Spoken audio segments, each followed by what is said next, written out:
Sa Amerika, kung dati himig at tunog lamang ang hatid ng mga gitara, ngayon may sining na rin na dito mismo makikita. Matatagpuan sa isang museum sa Maryland ang mga gitarang ito na hindi lamang magandang patugtugin, kundi nakaaaliw ring pagmasdan. Ayon sa may-ari ng shop na si Tony Litz, nakuha niya ang ideya ng pagdidisenyo sa mga ito matapos makabili ng isang kahalintulad na gitara na tinawag niyang Beatles guitar sa isang auction.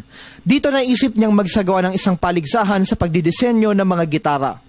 Mula dito, hindi ingay kundi kulay ang nagbigay buhay sa isa sa mga pinakakilalang instrumentong pangmusika sa buong mundo. Tumagal ng 10 araw ang judging ng kompetisyon kung saan ang mga customer ang pumili ng sa tingin nila ay pinakamagandang gitara. Nang mabilang na ang mga boto, panalo ang Three Sisters Heads guitar na ito na gawa ng 15 anyos na dalagang si Carla Araneda. Ipinapakita lamang ito na hindi man biniyayaan ng ilan ng talento sa musika ang mismong gitara, pwedeng gawing kahanga-hangang obra maestra.